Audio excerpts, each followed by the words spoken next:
حضرت اسامہ بن زید رضی اللہ تعالیٰ عنہ فرماتے ہیں نبی پاک نے اپنی صاحبزادی حضرت رقیہ رضی اللہ تعالیٰ عنہ کا نکاح حضرت عثمان غنی کے ساتھ کیا تو دونوں میاں بیوی پیارے بڑے تھے، حسین و جمیل بڑے. حضرت عثمان بڑے نفیس آدمی تھے، بڑی نفاست تھی، کپڑا سادہ پہنتے تھے، لیکن لوگ کہتے ہیں کبھی ہم نے ان کے کپڑوں پہ دھبا نہیں دیکھا، چہرے پر اتنا سا گرد کا نشان نہیں دیکھا.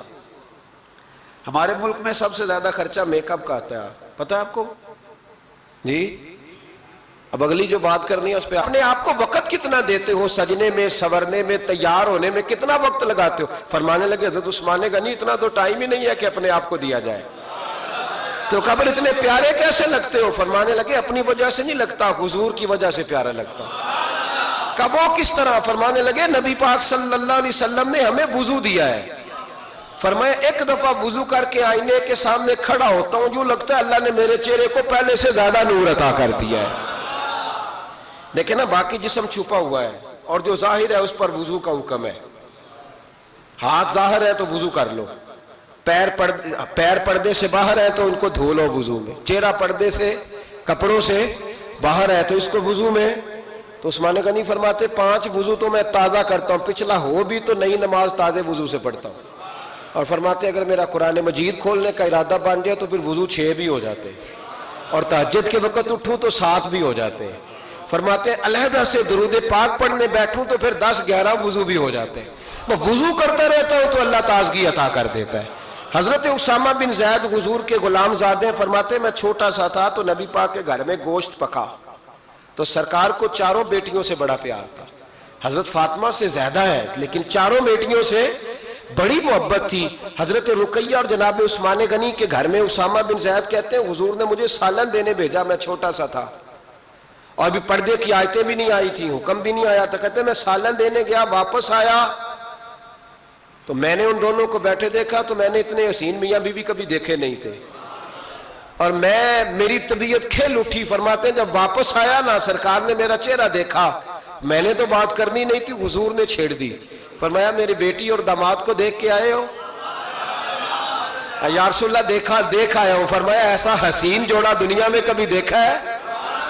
کہا یا رسول اللہ اللہ کی عزت کی قسم کبھی دیکھا ہی نہیں. یہ ظاہری حسن اللہ نے حضرت سیدنا عثمان غنی رضی اللہ تعالیٰ عنہ کو عطا. ایک بات میری یاد رکھنا، حسن ظاہر کا نہیں ہوتا،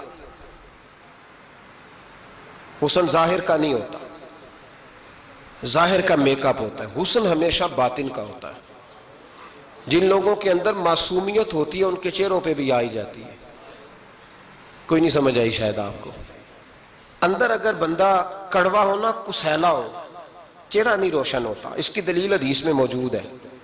نبی پاک صلی اللہ علیہ وسلم سے صحابہ نے کہا یا رسول اللہ اللہ کا ولی کون ہوتا ہے؟ فرمایا جس کا چہرہ دیکھنے سے اللہ یاد آئے.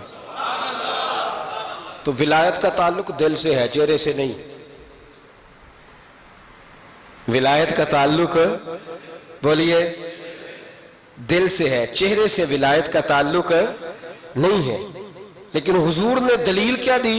چہرہ دیکھو تو اللہ یاد آئے. گویا محبوب نے فرمایا کہ دل اگر ولی کا ہو تو پھر اللہ تعالیٰ دل کی برکت سے چہرہ بھی نورانی عطا فرما دیتا ہے. چہرہ بھی نورانی. بہت سارے میں نے ایسے بزرگوں کو دیکھا جن کے رنگ گورے نہیں تھے پر نورانی تھے. ہمارے علامہ فیض احمد اویسی صاحب رحمۃ اللہ علیہ میرے استاد گرامی کا رنگ گورا نہیں تھا، لیکن جو بابا جی کو دیکھتا تھا فدا ہی ہو جاتا تھا. رنگ گورا نہیں تھا، گندمی تھا، لیکن کیا بات تھی چہرے کی معصومیت کی. تو یاد رکھیں حضرت عثمان غنی کے باطن میں جو حسن تھا، جو وقار تھا، وہ چہرے سے چھلکتا تھا. چند خوبیاں بڑی زیادہ تھی حضرت عثمان غنی میں، بہت زیادہ تھی چند خوبیاں. ایک بہت بڑی خوبی حضرت عثمان غنی کی جس کو نبی پاک نے بڑا چاہا، وہ تھا حضرت عثمان غنی کا سخی ہونا. مالا والے سخی نہیں ہوندے، مالا والے سخی ان کے پاس تو پیسہ وافر ہوتا ہے، کسی وقت 10,000 کا تعاون کاری دیتے ہیں کسی کے ساتھ. وہ سخی نہیں ہوتے. بھائی کسی ایک بندہ 1.5 کروڑ کی اسامی ہے تو کسی کو 20,000 کا تعاون کر دے، سخاوت تھوڑی ہے. کروڑوں روپیہ اس کے پاس پڑا ہوا ہے. مالا والے سخی، یہ میاں صاحب نے کہا مالا والے سخی نہیں ہوندے. سخیاں کل مال نہیں ہوندا، سخیاں کل مال ہے، اس لیے کہ جمع کریں گے تو رہے گا نا. وہ سخی جمع کرتا ہی نہیں. مالا والے سخی نہیں ہوندے, سخیاں کول مال نہیں ہوندا, ایتھے اوتھے دوویں جہان نہیں, سخی کنگال نہیں ہوندا.